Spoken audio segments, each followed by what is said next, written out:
Compass সিরিয়ালে আজকের পর্বে আপনারা দেখতে পাবেন কম্পাস বাড়ির বাইরে দরজাতে এসেছে, পিছনের দরজাতে একটা ক্যামেরা লাগাবে বলে অখিলেশকে ধরার জন্য, যে অখিলেশ চৌধুরীর সঙ্গে কে আছে, এই ল্যাবে কে কাজ করে, এসব করার জন্য।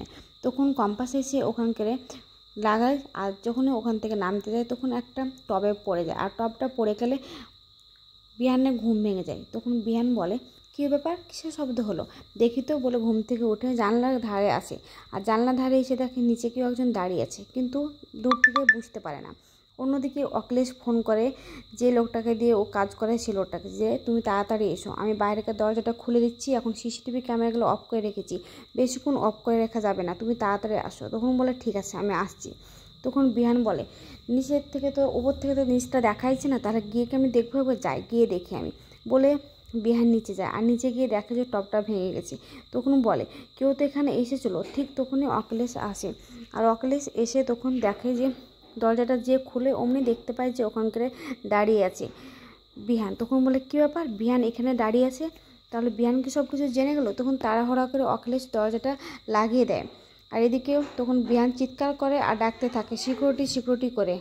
তখন বলে যে কি যে সিকিউরিটি আসে, আর সিকিউরিটি আসলে তখন বলে যে তোমরা কি করছিলে, তোমরা রাত্রে ঘুমাচ্ছিলে, তোমাদেরকে রাত্রে ঘুমানোর জন্য এখানে রাখা হয়েছে, কেন তোমরা দেখছো না? তখন বলে যে কি স্যার, আমি তো ঘুমাইনি, আমি তো পাহাড়েদের দিচ্ছি, তো পাহাড়ে যখন দিচ্ছ তাহলে এখানে টপ কী করে ভাঙলো, কেউ না কেউ তো এসেছে। তখন বলে, না কেউ আসেনি এখানে। তখন বলে, কেউ আসেনি তো, না কেউ যদি নাই আসে তাহলে কী করে টপটা ভাঙছে, এসব বলে দেখছি। তখন বলে, ঠিক আছে স্যার, দেখছি, কিন্তু আর তোমরা যে ঘুমাচ্ছ চুপচাপ করে, এই রাত্রে অন্ধকারে আসলে কেউ তোমরা কি দেখতে পাবে, দেখতে পাবে না, এসব বলে। অন্যদিকে অখিলেশকে ওই লোকটা ফোন করে আর বলে, তখন অখিলেশ বলে, না না, এ রাত্রে আসা যাবে না, তুমি ওখান থেকে ঘুরে যাও, বিহান জেগে গেছে, সিকিউরিটিও জেগে গেছে, বাড়ির প্রত্যেকে জেগে গেছে, তোমাকে কালকে ব্যবস্থা করে এই বাড়িতে ঢোকাবো আমি ল্যাবে, কিন্তু তুমি একটা কথা বলো যে কতটুকু তোমার কাজ হয়েছে। তখন লোকটা বলে, আমার বেশিরভাগ কাজই হয়ে গেছে। তখন অখিলেশ বলে, যদি তুমি 30% শেয়ার নিতে চাও তাহলে মনোযোগ দিয়ে কাজটা করো, 500 কোটি টাকার ডিল, আমি কিন্তু অ্যাডভান্স নিয়ে নিচ্ছি, কাজটা কিন্তু তোমাকে করতে হবে, নাহলে তো আমি ফেসে যাবো, এসব বলে অখিলেশ ওখান থেকে দরজাটা লেগে দিয়ে ঘর থেকে বেরিয়ে চলে আসে। তখন বাইরে থেকে কম্পাস ওখানে দাঁড়িয়ে থাকলে দেখে যে মোবাইলে যে দেখি সিসিটিভি ক্যামেরাটা লাগিয়েছে, তো কাউকে দেখা যাচ্ছে না কেন। তখন ওখানে ওদের বাড়ির সিকিউরিটিটা ঘুরঘুর করলে ও সব কিছু দেখতে পায়, আর বলে, এই তো সব কিছু তো দেখা যাচ্ছে, এবার আমার কাজ হয়ে গেছে, যাই আমি তাড়াতাড়ি বাড়ির দিকে, এই এখন এত রাত্রে মনে হচ্ছে না আর অখিলেশ কাউকে ডাকবে বলে, কারণ সব কিছু জেনে গেছে যে বিহান স্যার জেগে আছে। কম্পাস তখন ঘরের ভিতরে চলে আসে, আর ঘরের ভিতরে এসে চুপ করে দরজাটা খুলে যে বাল্বটা দিয়ে ঘুরে তাকালে দেখতে পায় যে বিহান খাটের উপর বসে আছে। তখন কম্পাস অবাক হয়ে যায় আর ওর হেঁচকে উঠতে লাগে।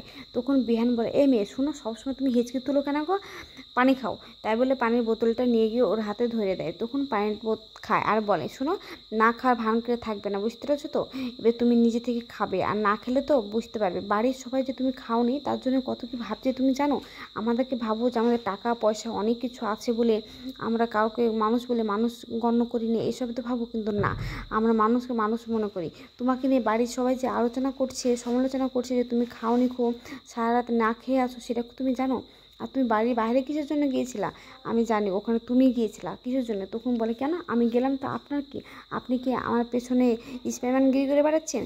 একটা কথা মনে রাখবেন, শাশুড়িমা বলেছেন, আপনি মানুন বা না মানুন, আমি এবারই যেখানে খুশি আমি সেখানে যেতে পারি।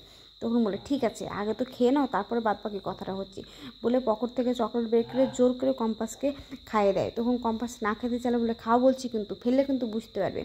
তখন কম্পাস চকলেটটা খেয়ে নেয়, আর খাওয়ার পরে আয়নার সামনে গিয়ে দেখে যে মুখে সব কী লেগে আছে। তখন ও আয়নার সামনে থেকে এসে বিহানের গেঞ্জিতে মুখটা মুছে নেয়। তখন বিহান বলে, এটা তুমি কি করলে? তখন কম্পাস বলে, ঠিক করেছি, বেশ করেছি, যা করেছি। তখন কম্পাস ওখান থেকে সরে এসে মনে মনে বলে, ভগবান, আমি কি কোনো ভুল করছি? আমি কোনো ভুল করছি না, আমি যদি এইসব ব্যবহার না করি ওনার সঙ্গে, তো ওনা কিন্তু এই ঘর থেকে যাবে না, আমাকে একের পর এক প্রশ্ন করেই যাবে। তখন বিয়ান আসে আর বলে, শোনো একটা কথা বলি, হ্যাঁ, নিজেকে তো তুমি ভিখারি মনে করো, তো তুমি যখন ভিখারি মনে করো তখন আমিও তোমাকে ভিখারি মনে করছি, তাতে কোনো কিছু ভেবো না। আর একটা কথা বলি, যে আমরা মানুষকে মানুষ মনে করি বলেই তোমার জন্য আজ খাবার নিয়ে এসেছি, আর তুমি কী ভাবছো এটা যে তোমাকে ভালোবেসে দিতে এসেছি, কিন্তু না, যদি এখন খাবারটা না খাও তখন আবার বলে পারবা লোকের সামনে যে আমরা শ্বশুরবাড়িতে খেতে দেয় না, এসব বলবা, ঠিক তখনই ওখানে বিহানের দাদা আর বৌদি আর বোন চলে আসে, আর কম্পাস করে চিৎকার করতে করতে। তখন এসে দেখে যে বিহানও আছে। তখন ওর বৌদি বলে, বাবা এবার বুঝতে পেরেছি ব্যাপারটা কী হলো। তা দুজনে ঘর থেকে বেরোতে পারছিল না বলে আমাদেরকে শুধু ঘুম থেকে জেগে তুললা না। তখন ওর বৌদিটা ওর ভাইজিকে বলে, যা যা বলগা। তখন গিয়ে বলে, কাকুমণি যাবো এখন লং ড্রাইভে। তখন বলে, না এই ঠান্ডাতে সেই বাচ্চাকে নিয়ে তুমি এখন যাবে লং ড্রাইভে? তুমি জানো না এই রাত্রেবেলাতে বড় বড় ট্রাম চলে? তখন কম্পাস বলে, আর বুঝি ওখানে আর কোনো গাড়ি বাড়ি চলে না? তখন ওর বোন যায়। তখন বলে, ছোট ভাই চল না সবাই মিলে একটু ঘুরে আসি। তখন বলে, না আমি যাবো না। তা আবার নাকি এই মেয়েটার সঙ্গে আমি যাবো? এই মেয়েটার সঙ্গে আমি কোথাও যাবো না। তখন কম্পাস বলে, ভাগ্যিস যাবে না, কাজ যাওয়ার জন্য লাল পড়ছে, আমিও যাবো না এসব বলে। তখন বলে, ঠিক আছে। তখন ও বলে ওর বৌদি, তাহলে ঠিক আছে যাবে না যখন তুমি এত রাতে তুমি কম্পাসের ঘরে কী করছো? তখন বলে যে কী করছিলাম, তাহলে শোনো। আমি একটা কিছুর আওয়াজ পাই, তখন ঘুম থেকে উঠে দেখি ওই ঘরে নাই, ও বাইরের বাগানে গিয়ে ঘুরঘুর করে বেড়াচ্ছে। ঠিক তখন অখিলেশ এসে কথাগুলো শুনে নেয়, আর অখিলেশ বলে, কি কম্পাস বাড়ির বাইরে ছিল?